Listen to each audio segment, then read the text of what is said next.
In this video, we're going to be chatting about if Christians should be eating kosher.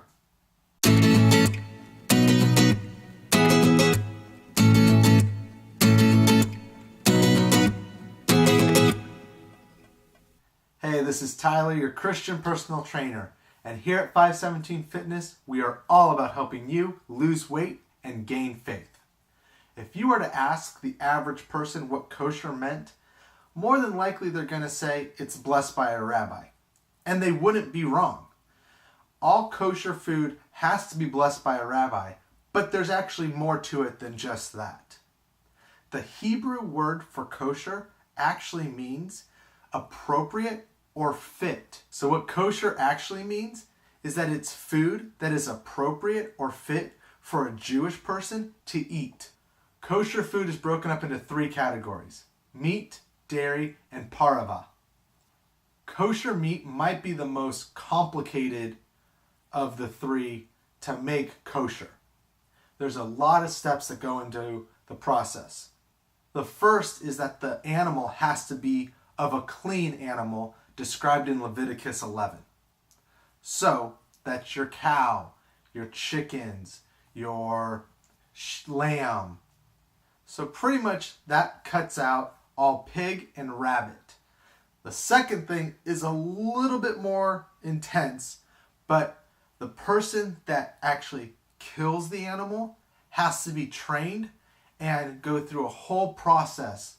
The process involves blessing the animal, using the correct knife to technically kill the animal. When the animal is killed, they check all the organs and stuff like that for any type of medical condition to make sure that it is pure. And then they drain it of all of the blood, and you actually can only get the upper end of an animal as kosher meat. All the lower end, because of where the fat distribution is within the lower end towards the butt of an animal, they claim that that is not as clean of meat. So to get kosher meat, it will only be from the upper half of an animal. The second category is dairy. You can get kosher milk, kosher cheese. All of that food items will come from, first off, a clean animal. I don't know how many people are drinking pig's milk or rabbit's milk, but they have to come from a clean animal. The next part of the dairy process to make it kosher is that it has to be made using kosher equipment.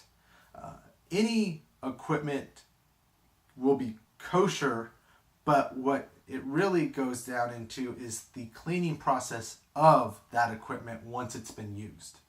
So let's say they use a blender to make the cheese.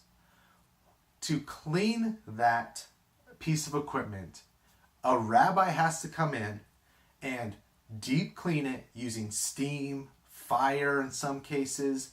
A hard deep clean each time it is used, and then that piece of equipment cannot be used for 24 hours. It's that cleaning process that makes the equipment kosher. And the same thing goes for the third category, parava. Parava is pretty much any other food that isn't dairy or meat. So kosher salt, candies, bread items, those types of food items are called parava, and the same process goes into making those. They have to be made using kosher equipment. They can't use any type of animal derivative, so gelatins and stuff like that tend to come from pigs. That's how they keep those items kosher. So now that we know what kosher is, should Christians eat kosher? Christians eat kosherly? Christians eat a kosher diet? I like that one. Should Christians eat a kosher diet? Biblically speaking, maybe. See, in the Bible, there's a lot of areas where the disciples and Jesus himself say that we should live like Jesus. Well, Jesus would have ate a kosher diet.